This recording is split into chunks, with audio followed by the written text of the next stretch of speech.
Thank you, Renee. I'm mic'd up. Can you hear me in the back? Okay, good. If at any point the sound system isn't optimal, stand up and wave your arms. I'm happy to be here with Great Decisions. I was thinking today while I drove here, I did my first Great Decisions presentation in Southern California in one of the suburbs of LA 20 or 25 years ago.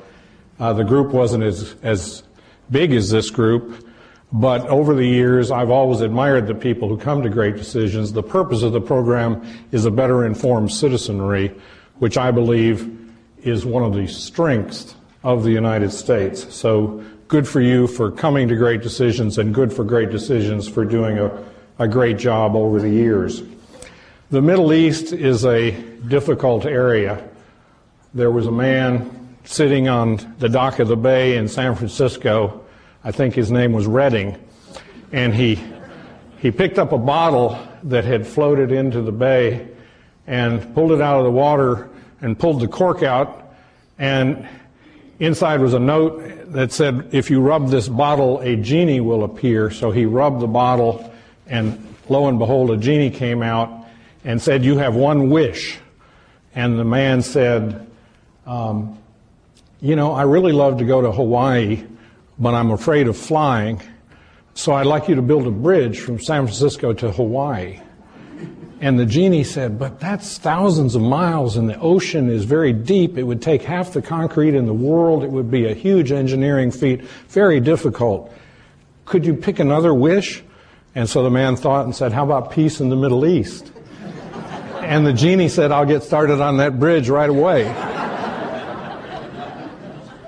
Well, unfortunately, not everything in the Middle East is that amusing. And when I start my presentation, I want to make 2 points, I guess. One, this is a nonpartisan organization, and I aim to be a nonpartisan speaker this evening. Secondly, more than anyone else in America, it's our armed forces that are carrying the load, as we all know, in very difficult circumstances in Afghanistan and Iraq.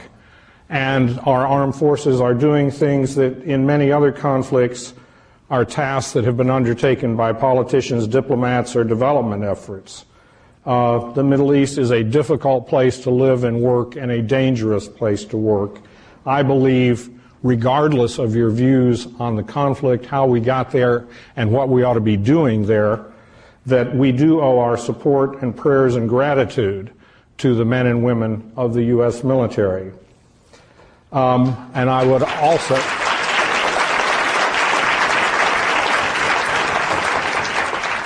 Thank you. And I would also note that very little sacrifice is demanded of all the rest of us, which, although this is often described as a long, difficult war, it's hard to tell in many American communities.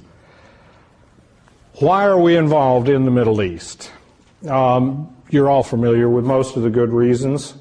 For historical and religious reasons, it being the cradle of Judaism, Christianity, and Islam, because of traditional links between the United States and the nation of Israel.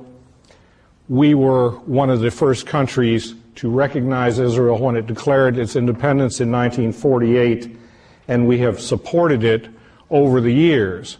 But Israel and the Palestinian people have been involved in a struggle, sometimes violent, sometimes nonviolent, but always intense, over the existential question of which people will live on which land there and under which conditions. We are involved in the Middle East because we are a society that's dependent on hydrocarbons. Our economy runs on it, we live on it, and 60% of the oil and gas reserves in the world are in that region. And as long as we're that dependent on foreign energy, we're going to be involved one way or the other. We're involved in the Middle East because it is a source of much of the threat of terrorism that we face today. And we're involved in the Middle East because U.S. policies over the years, over the decades, under Republicans and Democrats have produced cause and effect in the Middle East, and therefore our actions have contributed to the situation there. We'll talk more about each of these issues as the evening proceeds. I should have noted at the beginning, I'm not going to talk the whole hour and a half, you'll be relieved to hear. I'm going to talk about 25 or 30 minutes, and the rest of the program will be questions, answers, and discussion. Issues that we face today: Iraq and Afghanistan. Are we winning or losing? That's an agonizing question. In Afghanistan, a war that I think almost all Americans supported when we invaded Afghanistan in 2001, it having been the locus of Al-Qaeda and Osama bin Laden, the people who perpetrated September 11th. In Afghanistan, the number of attacks on American and NATO forces there in the year 2006, the year just ended, was 4 times the number of attacks in the preceding year. And the attacking groups are getting larger, more aggressive, and better armed. So there's a real question as to how we're doing in Afghanistan. In Iraq, the issues are even more acute and are debated every day on our news channels. There has been a White House review recently, and you heard the results of it in the President's speech to the nation of 14 days ago. There was published in the first week of December the result of a study, the Iraq Study Group, which I've called in shorthand here the Baker Report. It was a team of 10 Americans, 5 Republicans, 5 Democrats, chartered by the Congress, endorsed by the White House, to study Iraq last year and to come up with recommendations. And the 2 chairs, James Baker, the former Secretary of State, and Lee Hamilton, the former senior Democrat on the House Foreign Affairs Committee, and their colleagues presented a report which was grim, to say the least. They described the situation in Iraq as gravely deteriorating and offered a number of recommendations, more than 100, for American policy in Iraq, some of which the administration has accepted, many of which the administration has rejected. We can talk a bit more about that as we go along. We're going to talk a bit about Lebanon, which has been in the news acutely in the last 6 or 7 months, since the war that began last July with Israel and Hezbollah, an armed militia group in Lebanon, and continuing up to this day, because there is a very difficult political struggle going on in Lebanon between a pro-Western government and forces that are sympathetic to Iran and Syria. We'll talk more about that. We're going to talk about Iran and the issue of nuclear weapons in Iran and the difficult question of how to deal with that, whether diplomacy or perhaps military force. I'll talk a bit about democracy in the Middle East, which was the main theme of President Bush's second inaugural address in 2005. And I'm going to talk a bit about Islam and what I believe is a struggle within Islam and the issue of terrorism. So there's a lot to cover here. I hope you'll bear with me. First of all, Iraq. The counterinsurgency in Iraq.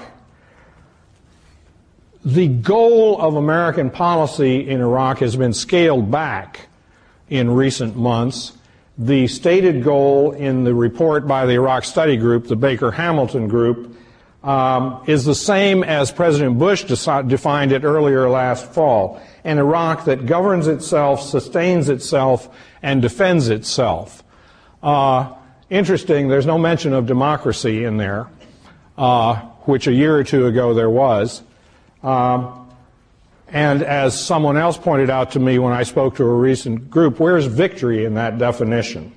And I said, I don't see it in the definition, and different people have different definitions of victory. But clearly, we're in a terribly difficult situation. In Iraq, we established a democratic system. There have been 3 successful elections, successful in that there was a large turnout of voters, and that the system worked, and that people were elected to public office. And elections are a necessary part of democracy, but not a sufficient part of democracy to achieve political stability, because the people elected to political positions in the parliament in Iraq have found it difficult, if not impossible, to agree on most issues. There's been an off-and-on debate in the United States as to whether or not this is a civil war, and frankly, I'm agnostic on the issue. If you call it a civil war, that's fine with me. If you call it a violent, awful sectarian struggle, that's okay with me too.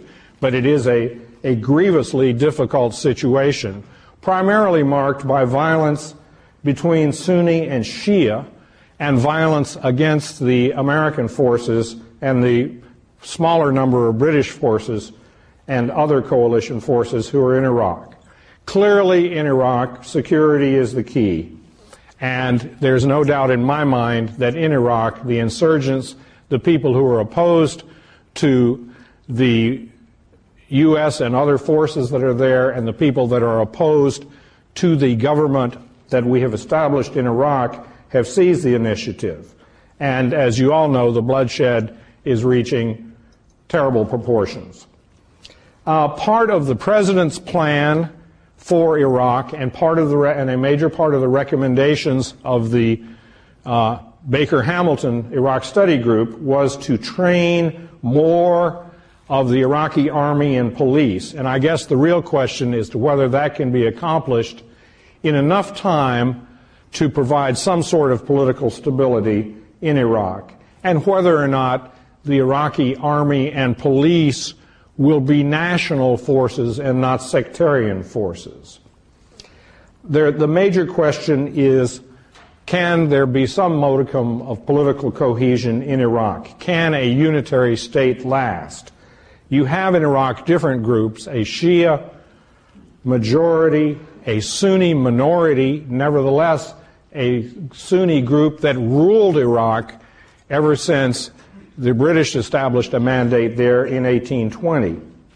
You have a significant minority of the Kurds in northern Iraq. You also have a couple of million of Turkomans who are divided both among Sunnis and Shia, and you have nearly 1 million Christians in Iraq.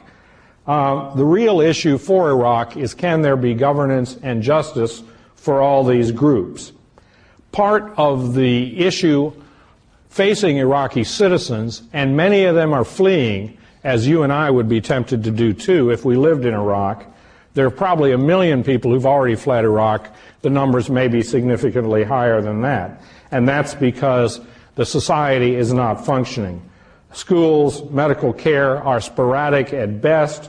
Electrical power is 3 or 4 hours a day in Baghdad. Water supplies are intermittent. Sewage is a mess. Oil production, according to the latest figures I read a few weeks ago, is running at 80% of the pre-invasion rate in 2003. So despite our technological capabilities as the United States, we have not been successful in establishing a society which can provide minimal services to the people of Iraq. Iraq's government is 8 months old now, and it has been unable to bring about either political reforms or agreement among the contending parties, and the security problems have grown worse. The Baker-Hamilton Iraq Study Group laid out a number of political reforms that are needed, and some revenue sharing formula for oil revenues that are needed. Whether or not the Parliament will act on these in the next few months remains to be seen. The administration has been talking to the Iraqi government about doing that. Whether anything will happen remains to be seen. One of the major questions about Iraq given that the Shia are now dominating the government as a function of their majority of the population, as to whether or not Iraq will be a satellite of its eastern neighbor, Iran. And we can talk a bit about that during the question and answer session. I'm not persuaded that that will necessarily follow, but clearly there is a very close relationship between the Shia of Iraq and many of the Shia forces in Iran. Indeed, the preeminent Shia clerical leader, religious leader in Iraq, the Ayatollah Sistani, lived in Iran in exile for many years and spends much of his time there. He is, as the senior and most respected Shia religious figure in Iraq, an absolutely critical person. He has declined since we invaded Iraq in 2003 to ever meet with any American officials. He will meet with the United Nations officials and officials from Arab countries. He runs a website. I was going over to look at it a week or two ago while preparing for this. Interesting for me, he has a clear condemnation of the act of suicide bombing on his website. Under any circumstances, he says suicide is unjustified. It is for that reason that many Westerners, non-Muslims, are heartened by the influence that Sistani wields. But how that will play itself out in politics of Iraq remains to be seen. One of the solutions talked about by various people, Senator Joe Biden, the new chair, the Democratic chair of the Senate Foreign Relations Committee, Leslie Gelb, a former journalist and thinker, and some other people, is to basically throw up our arms and say, we can't do anything with Iraq, let's divide it into three parts: Shia, Sunni, and Kurd.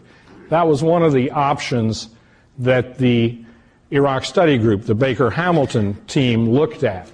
And they concluded that because there are no clear lines of population division among those groups, that to do so would result in a bloodbath and a great deal of what is now called ethnic cleansing, as people tried to clean out their areas of people from other faiths and groups. One of the analogies that some have mentioned is the division of India and Pakistan at the time that independence was granted to those countries by the British in 1948.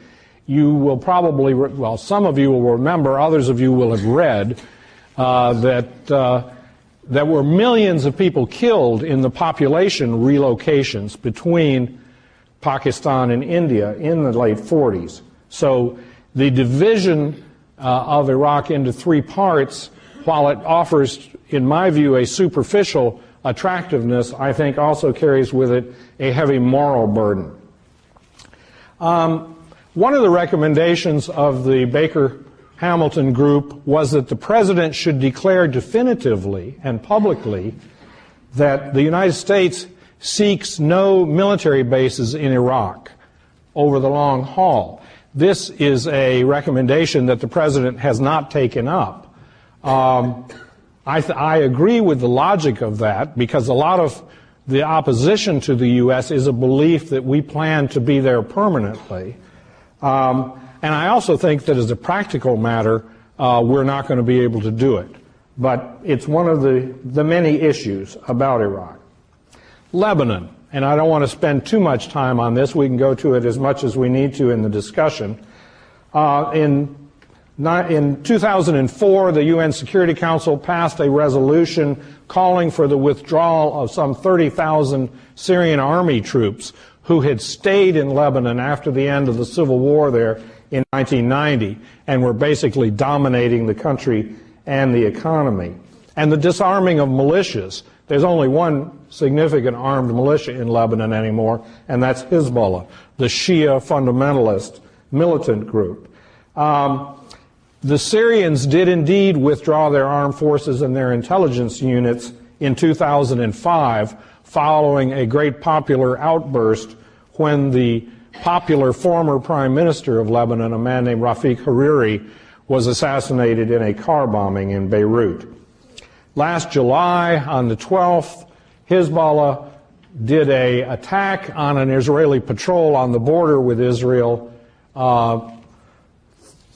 Israelis were killed and 2 were captured in that incident that started the thing. The Israelis reacted with a serious attempt to try to destroy Hezbollah with heavy aerial bombardment that lasted for 33 days and by putting 30,000 ground troops into Lebanon.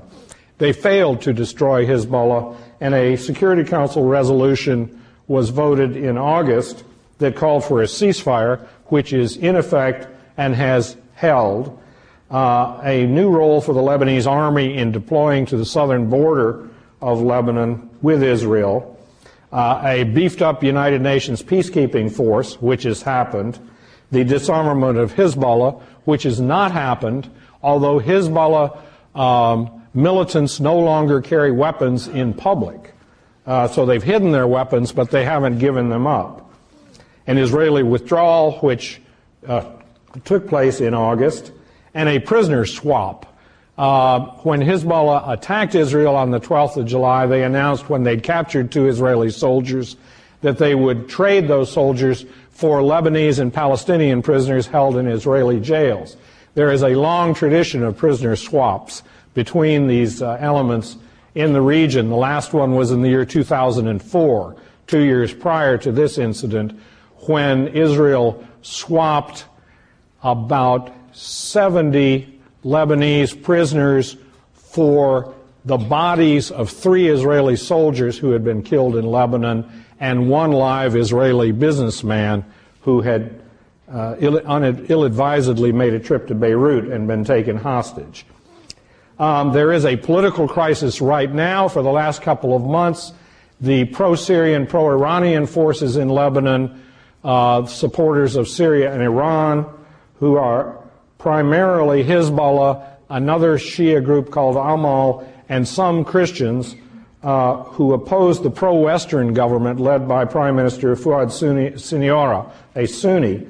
He has a coalition of Sunnis, Christians, and Druze, a Muslim offshoot group, which holds a slim majority in the government, which is basically pro-Western and well-disposed. There was a meeting in Paris yesterday and today to pledge funds for the reconstruction of Lebanon to support this government, this pro-Western government. $7.5 billion, about half of that in loans, were pledged by the countries that were there today. And that is a good, tangible support of the government in that Hezbollah is being amply bankrolled by Iran, and it helps to give our friends there a bit of funding. Iran. Iran is a signatory to the Nuclear Non-Proliferation Treaty, and as such, it is authorized to develop peaceful nuclear power. There's no dispute about that fact. However, Iran has an 18-year record of cheating, according to the International Atomic Energy Agency in Vienna. That is an international group not dominated by the United States, headed by an Egyptian. According to the IAEA, Iran has concealed uranium enrichment and heavy water activities for years. In January 2006, Iran removed all the seals on various nuclear equipment and machinery and resumed activities which it had earlier suspended at the request of the IAEA. In early February last year, the IAEA reported Iran to the UN Security Council by a 31-4 vote. That's an interesting vote because all the Arab members of the IAEA voted in favor of reporting Iran. The 4 votes against were Iran, Venezuela, an interesting country, Hugo Chavez, Nigeria, and I'm forgetting the 4th, but at any rate, it's interesting that Iran was not supported by any of the countries in the region. Iran reacted by suspending cooperation with the IAEA. Diplomacy is being attempted with Iran.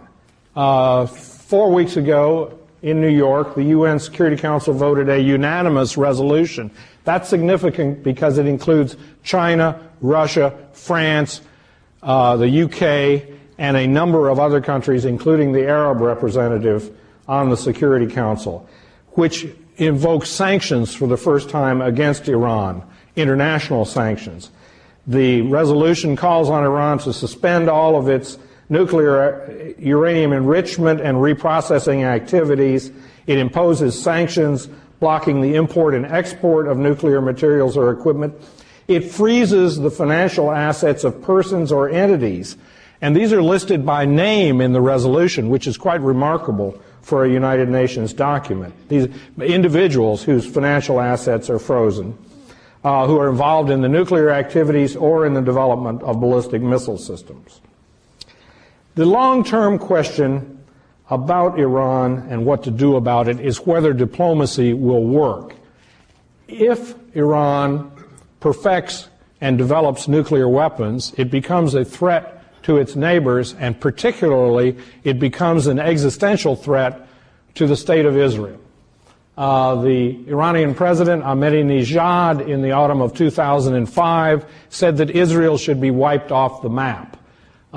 He has called into question whether or not the Holocaust actually happened during World War II, and made a number of other consistent comments which demonstrate his loathing for the state of Israel. Now, he is not the only decision maker in Iran. Nevertheless, there is a good deal of hostility in Iran, a matter of public record, against Israel. So one of the questions that is being discussed in the media and by politicians is whether or not someone, and this usually boils down to the United States or Israel, should attempt a military attack on Iran to destroy the nuclear installations. Some of you will recall that in 1981, Israel did a long-range airstrike against a nuclear reactor under construction in Iraq and destroyed it. That was one reactor under construction at one place, and it was a very successful preventive raid. According to the documentation, the common accepted statement is that there are 14 different nuclear sites in Iran that would have to be hit, and a recent study by the Congressional Research Service, an arm of the Congress of the United States, said that there may be up to 70 sites. So clearly an attack on the nuclear program in Iran would be a serious undertaking and would probably be very difficult to conduct successfully, regardless of the political repercussions or the economic repercussions, and they would be severe. The Iranians have said that were they to be attacked, they might withhold their oil production, and they are in the top 3 producers in the world, or they may close the Strait of Hormuz to shipping. And the Strait of Hormuz is the choke point where most of the oil from the Persian Gulf is exported on tankers. Either action could drive the cost of oil up to $150 a barrel, or you pick your number, which would have a grievous effect on the economy of the world. And so we're talking about serious issues. Now, one of the questions, and a critical question, is how far along are the Iranians in the development of a nuclear weapons program? According to the American admiral who commands the United States Defense Intelligence Agency, who testified publicly a couple of months ago before the Congress, he said that the intelligence community believes it will be the early years of the next decade before Iran would have a nuclear weapon. Now, the early years of the next decade tell me 2011, 2012. The Director of National Intelligence, John Negroponte, has said it could be 5 to 10 years. So on the public testimony, it's not going to happen this year or probably next year. Now, some Israeli politicians have said, no, it's going to happen a lot quicker than that. I don't know the answer. But I do know this. I believe that this issue will not be decided while George Bush is President of the United States. I think it will be the next president of the United States, whoever he or she may be, who will have to deal with the issue of an Iranian nuclear weapon, and who may have a visit from an Israeli prime minister who says, Mr. President or Madam President, are you going to attack them or are we going to attack them? So I think unless the diplomacy works, and it's very hard to see that it's going to, in that Iran seems to reject any Pacific outcomes here, this is going to be a long-term problem. A few words about democracy in the Middle East. I mentioned that this was the main theme of the President's second inaugural address in 2005. It is a sporadic issue and campaign. It's not getting the publicity that it was a few years ago from the American administration. You have a tradition of democracy in Lebanon, which works pretty well depending on the amount of foreign interference, and you have democratic institutions in Jordan. But once you establish a democratic framework, in every case in the Middle East, there has been the prospect or the fact that Islamic radicals win elections. In Egypt last year, for their presidential elections and their parliamentary elections, there was some grudging opening of that, and the Muslim Brotherhood scored its best success yet in Egyptian elections. There are nascent steps towards democracy in Kuwait, where Islamic fundamentalists did very well in the last elections, in Qatar, in Bahrain, in Saudi Arabia. Saudi Arabia last year held its first ever elections of any sort when it elected city councils. A modest step, but a step anyway. In Iran, there is a democracy that functions, but it is a limited democracy in that all political candidates are screened by the clerical hierarchy. And for example, in the parliamentary elections of 2005, more than 8,000 candidates filed to run for the president, but 6,000 of them were disqualified by the clerical supervisors, if you will, as being insufficiently diligent to qualify for political office. So it's a limited democracy, but it is a democracy that functions. My view on this is that democracy genie is out of the bottle, in that the Islamists want democracy, an awful lot of other people who are dissatisfied with governments want democracy, and it's going to be happening more and more, no matter what the U.S. does or does not do. But we may have to live with unhappy results. Islam. Is there a struggle within Islam? There are several. There's the medieval wing, as I call it, Osama bin Laden and people like him, versus modernists who see Islam as a society which can adapt itself well to life in the 20th century and who do not believe in violent methods. There's a struggle in Islam between the Sunni worldwide majority and the Shia minority, although they are the majority in some countries, Iraq, Iran, and they are a plurality in Lebanon. There's a struggle between the fundamentalists and the secular wings, the violent versus the political.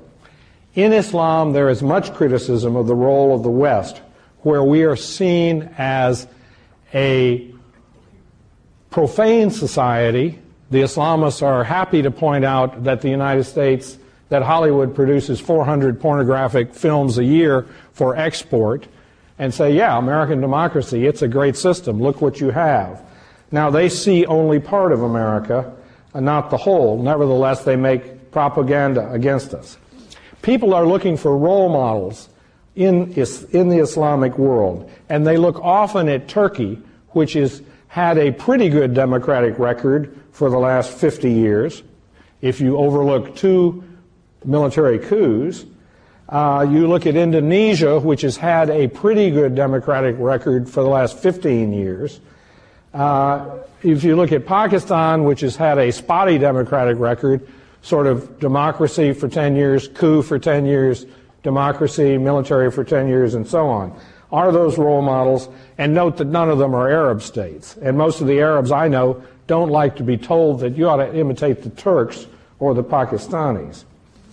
So I guess the real question for Islam is there an inevitable clash of civilizations between Islam and the Judeo-Christian West, if you will, or is there the possibility of coexistence? I don't believe in the clash of civilizations. I do believe in the clash between medievalism and modernity. A few random factoids to think about. Demographics. Europe took in 20 million Muslims between 1970 and 2000. The birth rate of native-born Europeans within the European Union is below the replacement rate. On present trends, Europe will be majority Muslim by 2035. I wonder how the Pope is going to enjoy living in a majority Muslim city of Rome. 60% of British Muslims in a recent public opinion poll said they wish to live under Sharia law. That's Muslim religious Islamic law in the UK.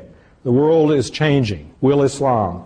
Could there be an Islamic leader who emerges, who brings Islam on a different path, a nonviolent path, in the way that Martin Luther King or Nelson Mandela contributed to political discussion? Terrorism. Al-Qaeda is weak but still functional. The instability in Afghanistan, Pakistan, Sudan, Somalia, not to mention Iraq, breeds terrorism.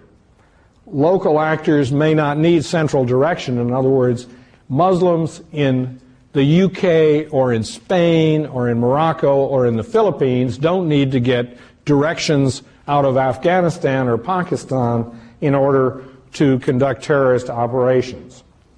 The great threat, of course, is a weapon of mass destruction. What happened on September 11, 2001 was terrible. More than 3,000 Americans died. But to put it in perspective, 45,000 Americans die every year in highway accidents. 12,000 Americans die every year from murders. There's no such thing as an acceptable level of violence, but a weapon of mass destruction, and the nightmare, of course, is a nuclear weapon smuggled into an American port in a container that isn't searched, and 98% of them that come into the United States are not searched or inspected, that blows up in the port of Long Beach or San Francisco or Baltimore or Savannah, could do grievous damage and wipe out a whole city, indeed a region of the country. Now, I've been doing a little research because I'm worried about terrorism and I believe it's a long-term struggle, and my research led me back towards the anarchists. The anarchists, Buchanan, Kropotkin, Malatesta, used to write about the propaganda of the deed, a violent act that would so shock the minds of civilized people that it would throw a whole society off kilter. Now, when I read about the propaganda of the deed, I thought of September 11th, 2001, a violent act that in a way has thrown our society off kilter. We are a different society than we were before that. I have no idea whether Osama bin Laden has read about the anarchists. He was trained as an engineer. I just don't know, but it's interesting. But in reading about the anarchists, from the 1870s to the 1930s, they compiled an amazing record of violence all over the world. They assassinated American President William McKinley. They assassinated kings and queens all over Europe, czars, prime ministers of Spain and Italy. They threw a nail bomb into the French Parliament. This was a wave of terror that lasted for decades and decades and decades. Why did it dissipate? As far as I can tell, it dissipated for two reasons. One, because the Bolsheviks, the communists, preempted, if you will, the sort of fringe world that thrived on that kind of behavior. And secondly, because trade unions in the United States and all over Europe developed enough to persuade workers that they didn't have to look for desperate solutions. Interesting to think about whether something will evolve in Islam that will tend to undermine Islamic terrorism. Last slide. Who will prevail? I think we will in the end, but it's going to be a difficult time. And the reason I think that is because we've survived an awful lot of bad experiences. The American Civil War was a god-awful experience. We killed 1 million of our people.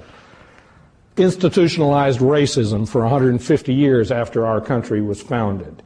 And the stain of it continues today. We survived the Great Depression, World War II, the Cold War. What was the key? Leadership and effort. It's going to take more than that. Ladies and gentlemen, thanks for your attention. I'll be happy to listen to comments.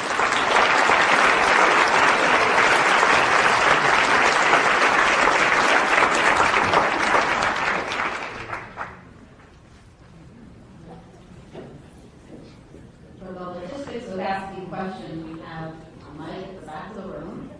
If you would kindly go back there, get in line to ask your questions. John will entertain them, as well as any commentary. Please understand there may be many questions, so be as brief as possible so as many people can participate as they like.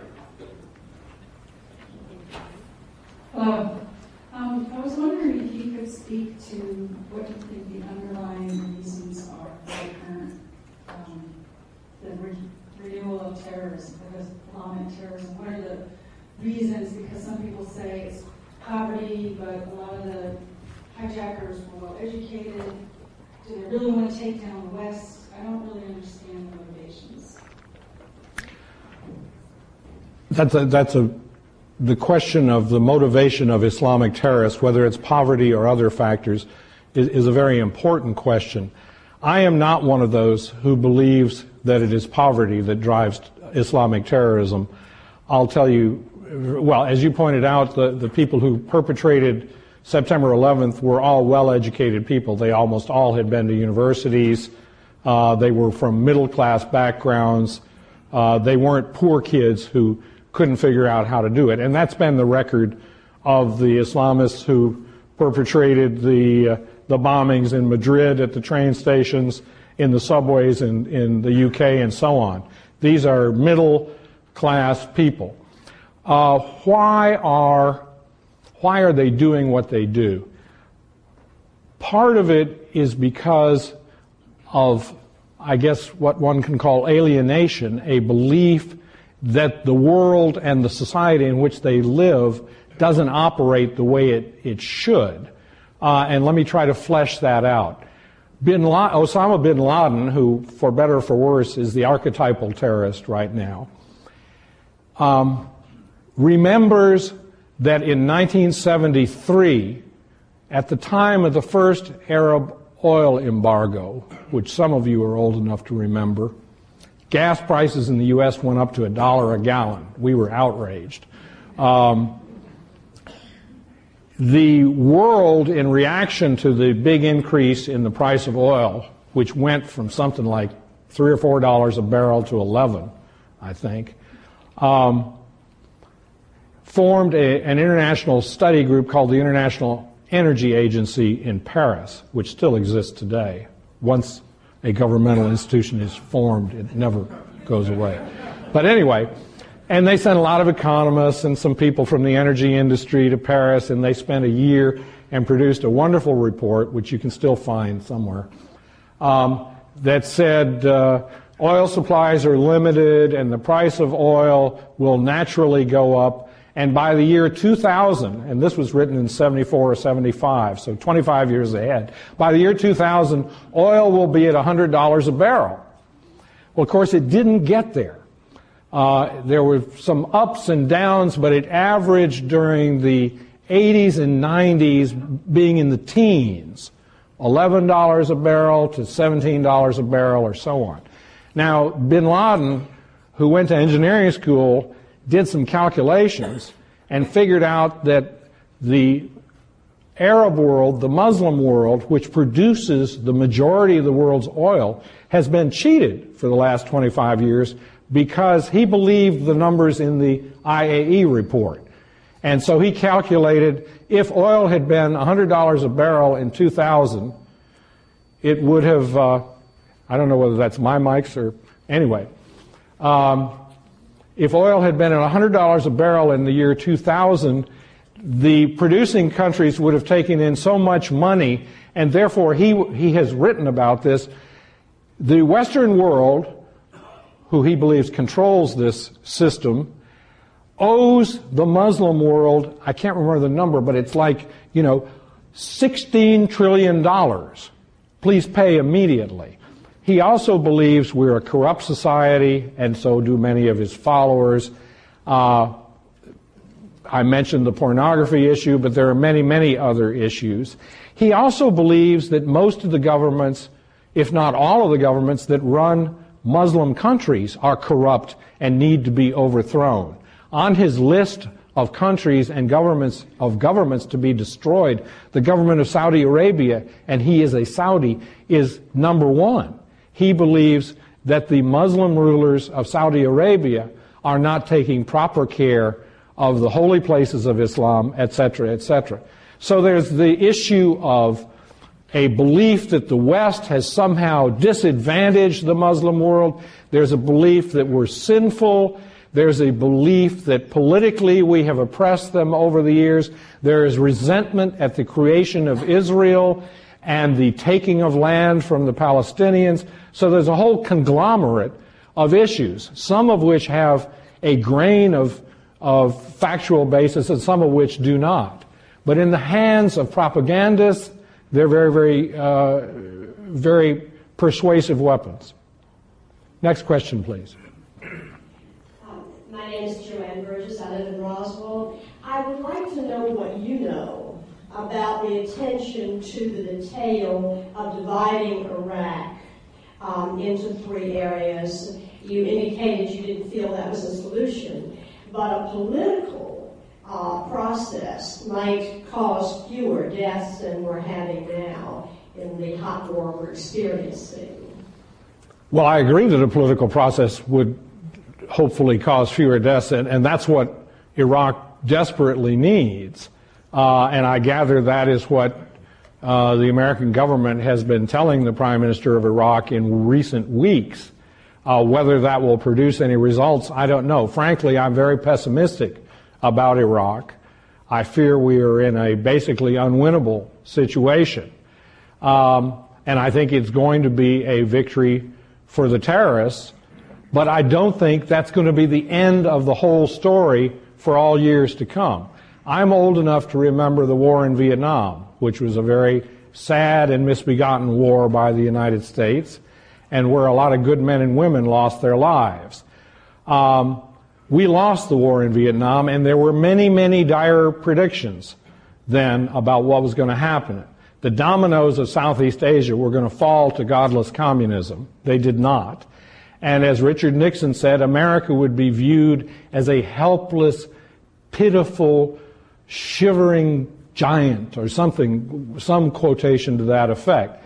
So Iraq may go bad, but the United States is going to survive. It's going to make things more difficult, and it is an unhappy misadventure. There is no doubt about it in the world.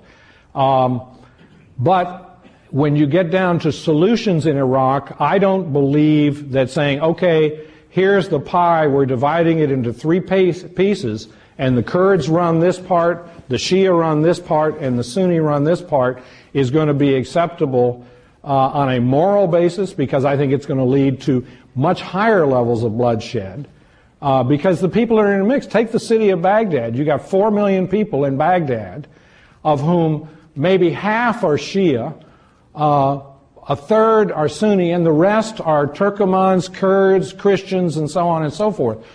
If Baghdad ends up in the Sunni zone, does that mean all the Shia have to get out, or vice versa? I think that's an unconscionable solution. I'm not suggesting that we do the division. I'm suggesting that we might teach negotiation to people who might have broader solutions. Well, I'm pretty hesitant about teaching negotiation to people over there. We haven't been very successful at teaching them much else in our experience in Iraq, sad to say, in the last 3 years. And I think the Iraqis know a lot about negotiations. There's an old saying in the Arab world that the Egyptians write the books and the Lebanese print the books and the Iraqis read the books. The Iraqis are not a bunch of people who are illiterate. They know how to negotiate. They have 300,000 Western-educated university graduates in the country. They have a long tradition of negotiation, so they know how to negotiate. What is lacking is not negotiating skills, it's political will. Next question, please. Sir, good evening. Thank you very much for being here. I've really enjoyed your conversation. I'd really love to actually sometimes talk with you about George Sorel, Nazi ideologies, their amplification by the Nazis and the Italian fascists, but other fish to fry. What's interesting to me about the reading and about this evening's conversation is the dog that hasn't so far barked. And that to me is the fact that this war has been a very handy rhetorical cudgel for the Democratic Party, and I think has been amplified by our press. One of the paragraphs in the book comments that October 2006 was the bloodiest month in Iraq in whatever long period of time. And my reaction to that was, well, duh. I mean, November is the election. And I mean, these guys, Al-Qaeda, they watch CNN. They can see their bomb appearing on our TV and know the effect it's having. And so my question is, what do you think is the effect of our mainstream media on this? And do you think that what's going to happen to get the leadership in America to actually win this war is the Democrats basically just have to win the rhetorical war, own the government entirely, and then finally they can say it's our war, we're going to win it our way? Well, Great Decisions is a nonpartisan organization, and let me attempt to give a nonpartisan answer. I think that all Americans and all thinking Americans and all American politicians that I know of would love to see a happy ending in Iraq, Republicans and Democrats. There's plenty of blame to go around for the sorry state of affairs there now. I'm a great believer in democracy with a small d, and last fall in this country we had an election and the results speak to the world. While driving around today and listening to the radio, I was trying to listen to the radio a lot today to try to anticipate questions that would come from the audience. I started with President Carter at 7 o'clock this morning on NPR, and in between traffic reports I heard, what's his name, now I'm repressing his name. Anyway, the guy who's on WSB. No, in the afternoon. Anyway, but I heard a lot of things, and I heard somebody saying, I can't remember which talking head, that speaking of the resolution which has been introduced in the Senate in the United States, which would put the Congress on record as disagreeing with the President's increase in American forces in Iraq, a non-binding resolution, which is what I used to call, when I lived in Washington, a feel-good resolution. Then you can say, hell yes, I voted for it, but it has no effect. But anyway, whatever talking head... It does have an effect. Well, just a minute, sir. Sorry. Let me finish my response. One of the talking heads said today that, this resolution will send the message to Iraq that there's a division in the United States. And I said to myself, duh, there is a division in the United States. There are an awful lot of people in the United States, including many Republicans, and I'm not ashamed to say it in public. I voted for George W. Bush twice, and I think Iraq is a mess and a shame and a disgrace. But there is a division in the United States, so anybody in Iraq who doesn't know there's a division in the United States would be not paying any attention to what's going on here. Now, the question is not whether there's a division in the United States, it's whether anything constructive can come out of this discussion and debate in the United States. And I think the jury's still out on that, but I am reminded very, very much of some of the discussions that I heard as we were winding down in Vietnam, and some of the discussions I heard after we lost 241 Marines at the barracks in Lebanon that were blown up, and we quietly beat a retreat out of Lebanon, and how a discussion of what happened to us in Somalia after the famous Black Hawk went down and we beat a hasty retreat out of Somalia. You know, one of the sad features of international life is that from time to time we get involved in adventures that go bad. And that doesn't mean people's intentions are bad. I don't think John Kennedy's intentions were bad, or Lyndon Johnson's intentions were bad, or Ronald Reagan's intentions were bad in Lebanon, or Bill Clinton's intentions were bad in Somalia, or the first George Bush who first put us into Somalia. And I don't think the intentions were bad this time around, but the implementation sometimes is bad. And that's the problem we face as a democracy. Next question, please. Good evening. My name is Vicky Fire, and my question is somewhat related to his about the media. My work is in cross-cultural training, and a lot of my clients are mostly corporate folks, but they are very interested in the Middle East. The problem seems to be twofold. One is that the issue is very complex. Well, I think many Arabs have been stereotyped in popular American culture. There's no doubt about that, in the way many blacks used to be stereotyped in popular American culture, and other minorities over the years. It seems to be a semi-permanent feature of American life. But for business people who work in the Middle East or who live and work in the Middle East, and there are tens and tens of thousands of them representing American companies, or people who work in the States but travel to the Middle East often, they find that doing business in the Middle East has its challenges, just as doing business in Latin America or East Asia, but there are ways to do business there. It's not an easy place to sell, and it's not a place where the American Foreign Corrupt Practices Act, that's the American law that makes it a crime to bribe a foreign official for a contract or a foreign businessman, is very well understood or appreciated. But American companies have successfully done business in the Middle East for 100 years, and they will continue to. It's a matter of knowing your market, which is the same whether you're selling trucks in Valdosta or whether you're trying to sell rice in Saudi Arabia. Hello, my name is Debbie Manassi, and I have a question about the other wealthier Middle Eastern countries, for instance, Saudi Arabia, Qatar, Kuwait, and what their position or their ability to sway the other countries and therefore kind of promote a more peaceful environment. Mm-hmm.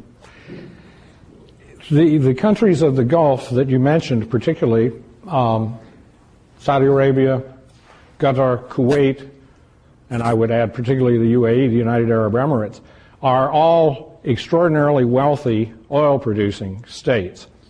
The rest of the Arab world looks at them with a mixture of envy. How come there's all that oil under those guys who 100 years ago were riding a camel and didn't know how to read and write, and we in Cairo or Rabat or Tunis, you know, who have thousands of years of culture behind us, you know, don't have all that oil under our soil. So there's a fair amount of envy. Secondly, those tend to be monarchical systems. And those, I don't think monarchies are on the upswing around the world. I mean, people tolerate the British monarchy, but, you know, the Arabs aren't looking for more kings and emirs and stuff like that. So I don't see people looking at those countries as role models. Now, to the extent that they share their wealth and make a contribution to the public welfare of the Arab or the Islamic world through things like the Arab Development Fund, which exists, or the Kuwait Development Fund, et cetera, they you know, get some appreciation. And I'm sure that their role today at the Paris meeting to come up with assistance, financial assistance for Lebanon is very much appreciated, because I think the Saudis and the Kuwaitis were the two lead donors there. But You know, it's interesting. If you go to Canada, you can get into a vigorous argument with almost any Canadian within 5 minutes by starting to tell him that something in the U.S. is better than what's in Canada.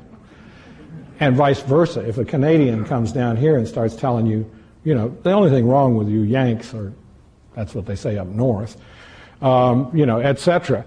I don't know people from many countries at all who like to be told by people from other countries, you ought to do it this way or that way. Now, the examples of good governance in the Arab world, in the developing world, are few and far between, but some do exist.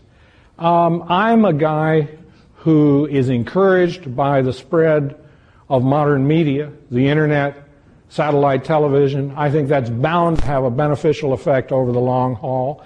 I am encouraged because the role of women is being improved, although very slowly, but recognized as a need in the Arab world. The most telling critical analysis of the ills of the Arab world was written by a group of Arab scholars recruited by the United Nations in 2001 to examine Arab society. And they came up with the most critical self-examination and valuable self-examination that you could imagine. One of their conclusions was that roughly 50% of the human capital in the region is wasted, and the human capital they were referring to was the women of the Arab world. And so there are things stirring in the Arab world that give me encouragement. Education is fantastically important everywhere in the world, but there are some really good universities that are growing in the Arab world, both in the Gulf. Beirut probably has the best universities between Rome and New Delhi, at least. And so, you know, there are things to be encouraged about, but it's going to be a slow, difficult process. Good evening. My name is John Paulson, and I'd like to talk about Iran for a minute. I read the book that was handed out as part of this session series, and they talk about the president of Iran being so vehement, anti-American, etc. Yet you have a nation that is relatively well educated. The majority of them are maybe sympathetic is not the right word, but well informed, and maybe like the Western culture. So you've got this conflict. It seems to me the conflict between the leadership in Iran and the populace in Iran that just doesn't seem like that can't seem to last forever, it seems to me. Would you comment on, is it, in fact, a fair description of this, and where do you think that's going? I think there is a lot of fermentation and political, the word I'm looking for is liveliness, I guess, in Iranian society, particularly among students who do look at the internet and are aware of what's going on in the rest of the world and so on. Nevertheless, and Iran is a limited democracy, as I pointed out. But Iranian voters last year for the presidential election had a choice between a so-called moderate and this hard-line Ahmadinejad, and he won. You know, he got a majority of the votes. So sure, there's fermentation going on. There's a lot of kids in Iran who want to wear jeans and dance to Western music and aren't allowed to. They can wear the jeans under their other outfit.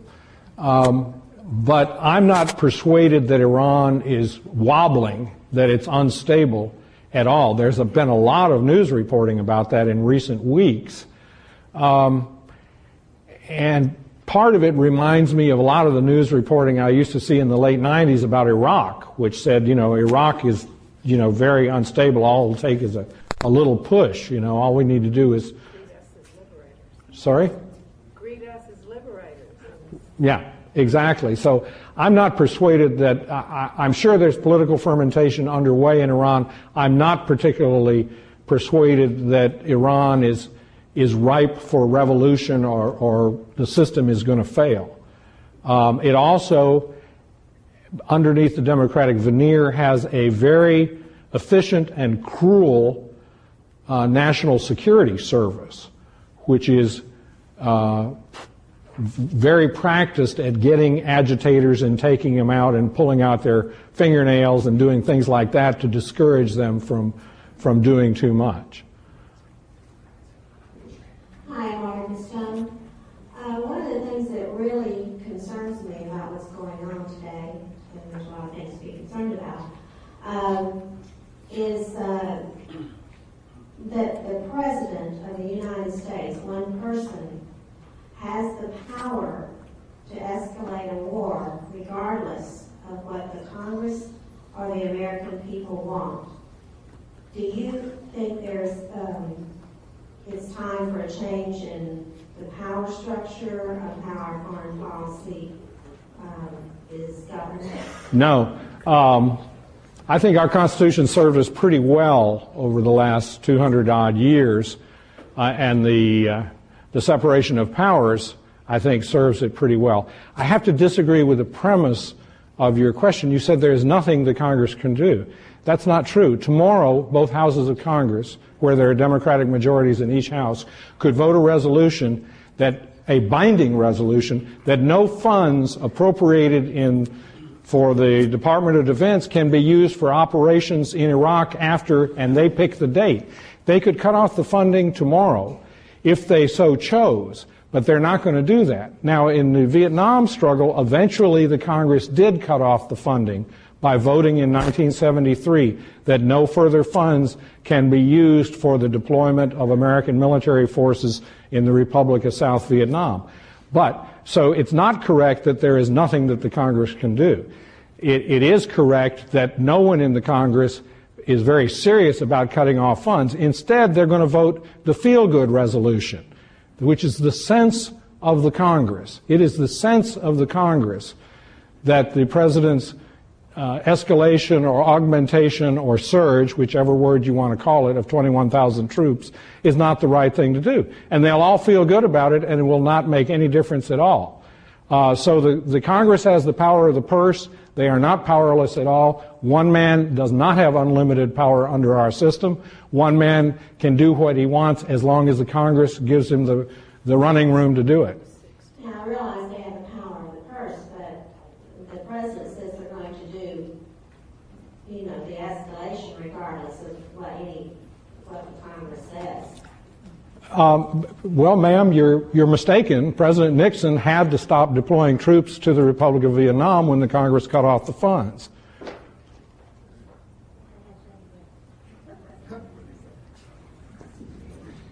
My name is Steve Barton. The very first question you got was, what's motivating the terrorists? And you had a long spiel about both things with Osama bin Laden. I thought about it. I really liked what was on your charts before is the medieval approach, and that's a contributor.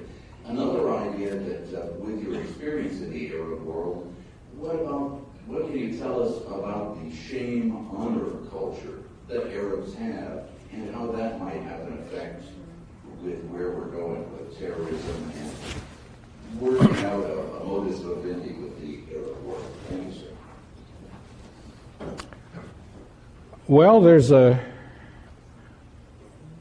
very strongly developed sense in the Arab and Islamic world of dignity and self-respect, and people who believe that others cause them to lose dignity or self-respect get a lot of enmity. But I think, that's true to differing degrees in most societies. I'm not persuaded that that is what sets that part of the world apart from us. There was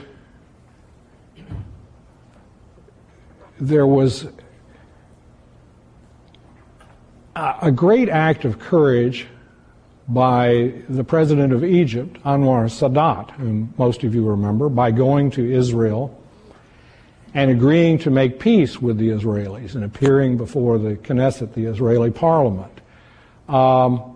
And many Arabs who disagreed with him said, we will never deal with Sadat again, and indeed he was killed by extremists later on, assassinated, but we will never deal with Egypt again. And that didn't happen. 10 years later, Egypt was the chair of the Arab League. The Arab League headquarters was and is in Cairo. And so it isn't dishonorable in all circumstances to make peace. King Abdullah of Saudi Arabia has authored, has written and produced a peace plan for the region for making peace with Israel, which offers a permanent peace with Israel, which was adopted unanimously by the Arab League in the year 2002. And so I think while individuals in those societies, just as individuals in this country, want to be treated with respect, it is not dishonorable to give up violent means. It may be that a minority which sanctifies violence is having too much sway now. I mentioned that the Ayatollah Sistani, the leading Shia cleric in Iraq, has on his website a condemnation of suicide, that there's no justification for it. A year and a half ago in Amman, Jordan, 170 of the leading Islamic clerics, religious leaders from around the world, from 42 different Islamic countries, met and issued joint declarations against suicide bombings and other terrorist acts. It's interesting to me that that meeting and those declarations got very, very little coverage in the North American media. And so there's this struggle in Islam between the medievalists who believe that violence is the solution and an awful lot of other people, the great majority, who I think want to go about their lives. So I'm not persuaded that it's as much a cultural difference with a code of honor as it is an unfinished struggle within Islam. And when I talk about medievalism versus modernity, I use the word medievalism advisedly because I think of medievalism in Christian Catholic Europe, where hostage-taking, murders, sieges, massacres of entire cities were common monthly occurrences all over. I think the wars of religion, which lasted in Western Europe for 200 years. So it's only recently that we have begun to try to settle disputes without recourse to violence. I mean, Germany and France fought each other 3 times in 100 years in god-awful wars. So, you know, we haven't gotten away from things that quickly ourselves. Next question, please. Thank you for being with us this evening. My concern and interest is in the cleric Muqtada al-Sadr, who we read about, and I wonder if you know what his intentions are. He supposedly has an army of 20,000 men. He's a Shia. He's very close to President Maliki, and yet he doesn't seem to be doing anything. And could he be of help in the sectarian war that's going on? And do you know what his intentions are? He obviously, if he started being cooperative, that would be helpful. Muqtada al-Sadr, the leader of a major Shia militia in Iraq, comes from a famous old Shia Iraqi family that's very, very well known. His father was a leading cleric. His father was murdered by Saddam Hussein and his henchmen. Muqtada, I guess, is only about 27 or 28 years old, so he's a very young man and I think quite hot-headed. Paul Bremer, who was the first American, what was his title?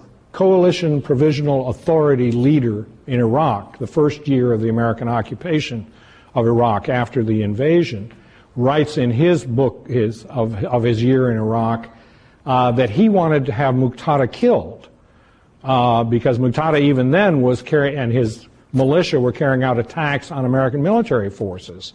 And Bremer writes that he wanted Sadr taken care of. In other words, you know, let's send some American military there and attack his headquarters and destroy them. And if he gets killed in the bargain, so much the better. But according to Bremer, the American military forces didn't want to go after Sadr because they thought they'd make a martyr out of him, and it would lead to worse troubles. Now, that was 3 years ago when things seemed simpler than they do now. I think there's very little that the Americans can do about Muqtada al-Sadr. His role is going to have to be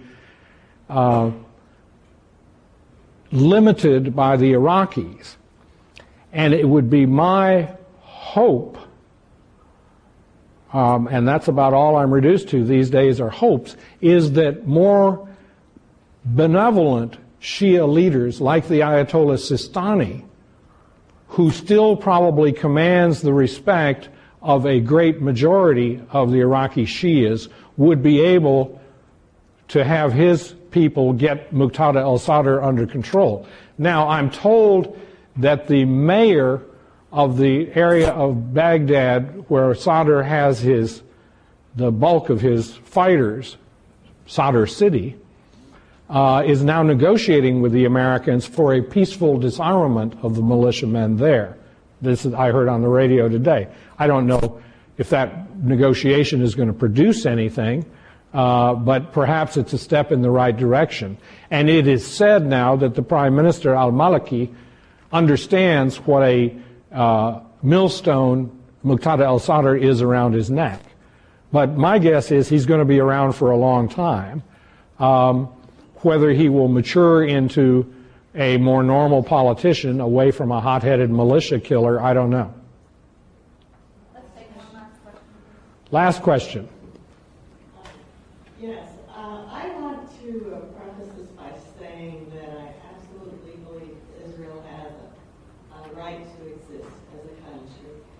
I also, however, believe that the Palestinian people have suffered very much.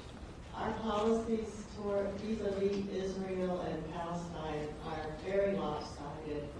Israel gets $3 billion in foreign aid each year in a lump, and they don't have to account for how it's spent, which is different from what we do with other countries that we support that way.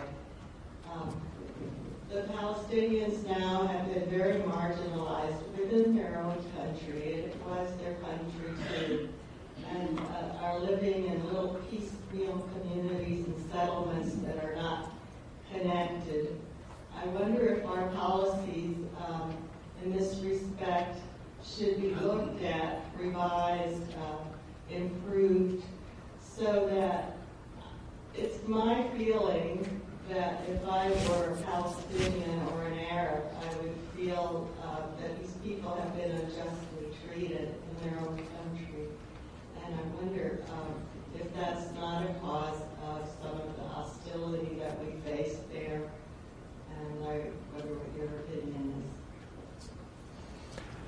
is. There's no doubt in my mind that the Palestinians in the occupied territories live under atrocious conditions and limitations on travel and on the right to earn a livelihood, on the ability to operate an automobile.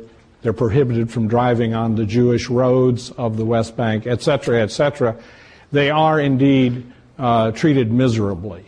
And I think former President Carter has provoked a great discussion in the United States about that issue. I think everybody in this room agrees with your first statement that Israel has a right to exist. Of course it does. That, I think, is beyond question.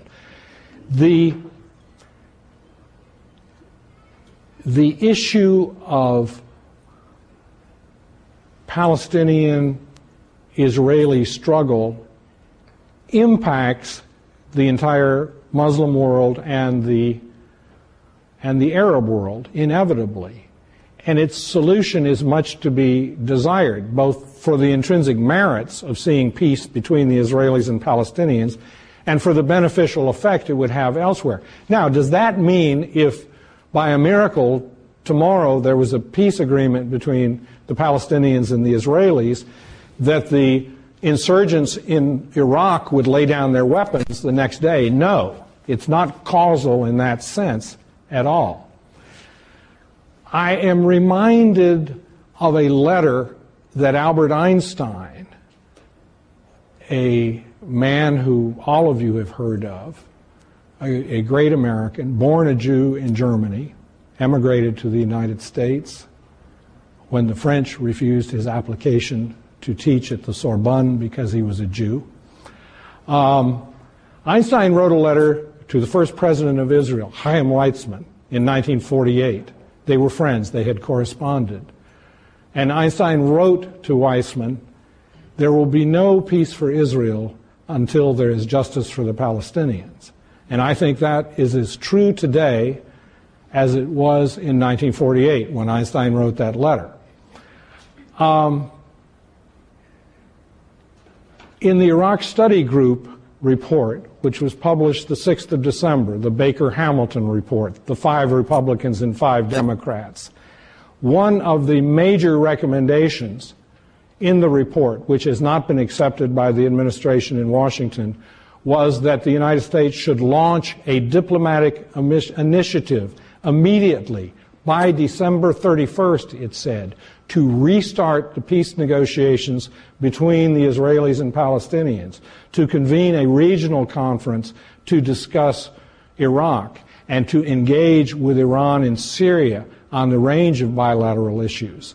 There are a lot of people who believe that because of the absence of a viable peace process between the Israelis and the Palestinians, the situation has deteriorated. I am one of those who agrees with that conclusion. Let me make one concluding remark. The Middle East is a discouraging place right now because so many difficult and bad things are happening. But do not lose sight of the fact that the great majority of people in the Middle East, regardless of their religious beliefs, are human beings who want to get up, eat breakfast, send their kids to a school for an education, and go to a job so that they can have a roof over their heads and provide for their families. We see the headlines always given to extremists, to murderers, to bombers, to killers, to politicians who don't want to yield, and yet the great, great majority of the people there deserve a modicum of our sympathy, but also American government involvement to try to improve the situation. Thank you all very much.